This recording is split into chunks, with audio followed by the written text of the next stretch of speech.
It's your boy HifiVega, and today I'm coming at you with the top 10 bargains in car audio. Now, this is going to be my personal picks. I'm interested to see what you guys think about them, and maybe if you have some very good bargain suggestions that you like in car audio, leave them in the comments below. But with that being said, let's roll that beautiful bean footage and get straight into it.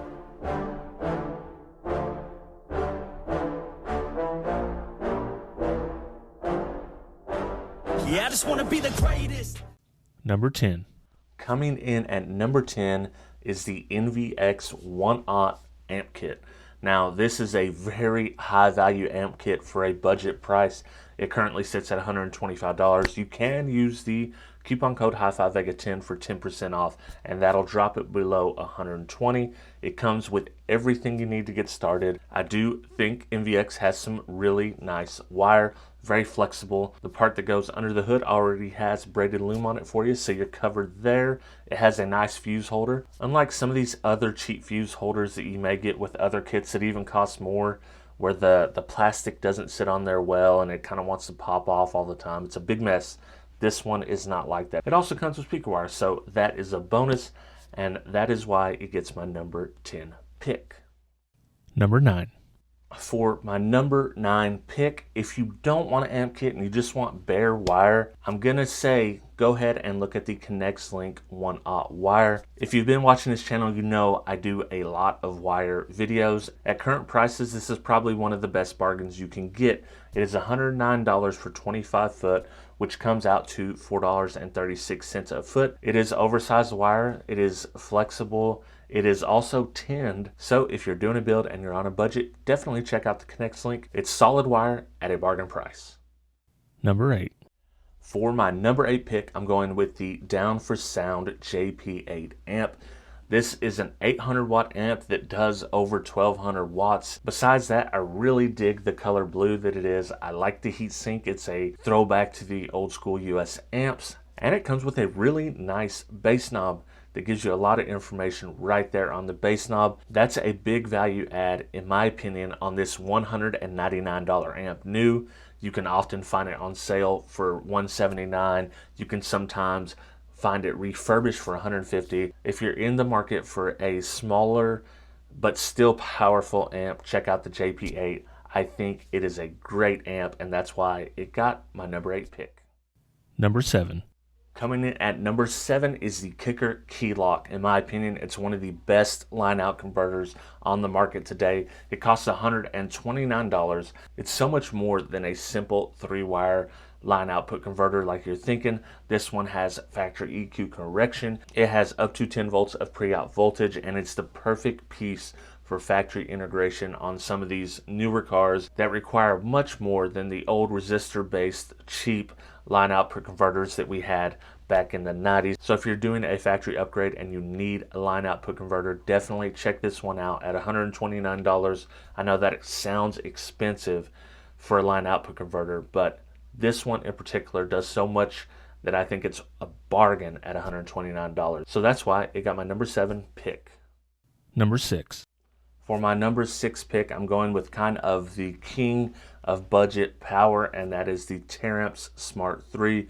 You can pick it up for a little over $200, and this amp will put out well over 3,000 watts, and it's probably one of the most bang for the buck amps of all time, and it just consistently right there in the mix. It's had many iterations from HD to MD, from the base model to the Smart 3 that it is now.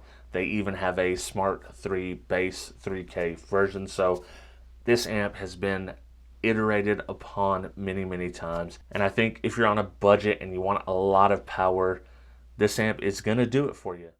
Number 5. Coming in at number 5 is the CT Sounds Tropo 18. Currently it's at $179. I think full price is $199, but it's often on sale for under $200.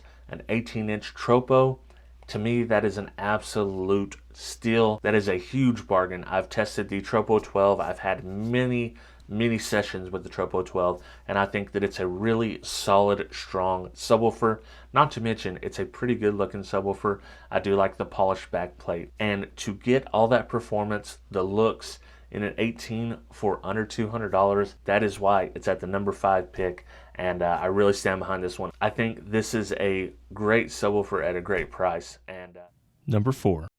Coming in at number 4 is the Crossfire C3 Subwoofers. You might have caught the budget banger shootout I did recently, and this sub really shined in that it sounded good. It was one of the loudest subs in the test, and it just all around did well. I did not have the Crossfire C3 on my radar until the shootout, and after the shootout, I think that, you know, people are sleeping on this subwoofer for a budget sub. The 12 is $99, I believe the 10 is $79, and they're absolute steals at that price. And I would recommend anybody that's looking for a quality subwoofer, check out the Crossfire C3, whether that's for a good sounding subwoofer or a loud subwoofer. This one will have you covered on both bases, and I think it's a nice looking sub. I like the dust cap, I like the Crossfire logo. I just think it's an all around nice subwoofer, and it actually surprised me, and if you pick one up, it might surprise you. Number 3. Coming in at number 3 is the Savard Rap 6.5, not subwoofer, but the component set. This comes in at $129. I use this component set in the Hi-Fi Hyundai build, and they're still in there, and let me tell you, for $129, you'd be hard pressed to find a component set that can keep up with these, specifically mid-bass wise. I think the mid-bass drivers that come in this set are kind of in this price range the market leader. They perform well, they output a ton of mid-bass, a shocking amount of mid-bass if you ask me, and they just sound good overall. It's not what you'd expect out of a $129 component set. Now the tweeter is where you can tell this is a $129 component set, but don't let that sway you, because the tweeter is as good as $200 component sets that I've heard. So this one is definitely well deserving of a top 3 finish. And if you're looking for a budget component set, I could not recommend this one more. I have a ton of personal experience with it. Number 2. My number 2 pick, I had a bit of a quandary here. I really could have put either one of these either way, but the Kicker Key 200.4 ended up in my number 2 spot. This is still one of my favorite 4-channel amps of all times. It comes in at $269. It is a mini amp, it is a DSP, it is a line output converter. It is all 3 of those things in one, like the iPhone when it came out. It's 50 watts by 4. It's tiny, you know, like head unit size. It has a built-in DSP with auto correction of the factory EQ, and not only that, but it also does the tuning for you. In my opinion, this is one of the best 4-channel amps for factory integration that you can get of all time. Until somebody comes out with something better, I will stand by that if you're doing a factory upgrade and you're going to do some integration, definitely check out the Kicker Key 200.4. It's number 1. Let's go. Here it is. We are at number 1. And my number 1 pick is the Kenwood Excelon X304 single DIN head unit. It comes in at $150, and in my opinion, this is one of the biggest values in car audio when you just break it down and kind of look at it. Not everybody's going to need a head unit, but if you do and you're not going double DIN, this head unit is just an amazing value. It has all the features you'd want in a basic head unit. It has the 5-volt pre-outs, it has the time alignment, it has a 13-band EQ, it has app control, and a plethora of other features. And that is why it has earned the number 1 spot. I have a ton of experience with this head unit, and I really do love it. I've been using it in the Trooper now for years, so I really recommend this one if you're looking for a single DIN unit, and that's why it got the number 1 pick. So that's it. That is my top 10 list. Let me know what your top 10 bargains in car audio are right now. I'm curious to see what you guys come up with. You often have very good picks in the comments below, and it leads to me looking at these and maybe picking them up to do a video on in the future. So I really do appreciate your feedback. And if you like this kind of content and you're not subscribed, you know, go ahead and hit the subscribe, hit the bell, and I hope to catch you on the very next video. I'd like to thank all my Patreon supporters, but the $6 or more members get a special shout out, and that is 2001 Monolithic, Gene Nava, Joaquin Juarez, El Fuego Audio, Travis McClendon, Brandon Hanna, William Berg, Boxboy Audio Sound Solutions, Jesus Tires, Dennis Cromwell Jr., Scott Dilbeck, D. Stewart, David Kozlik, Scott McCord, Matthew Tolberg, Cornut, Trucker 9000, Bobby Burkett, Kevin Lautner, James Childers, Baba, Thomas Marshall, Living Loud with Andy, Neil Nato, Chris Cogburn, Lars Madsen, and Old School Stereo. For as little as $2 a month, you can join the Patreon team and get exclusive Patreon-only content, including a monthly Patreon-only hangout stream. It's a really good time. You guys are missing out, and if you want to join, check me out at patreon.com/HifiVega.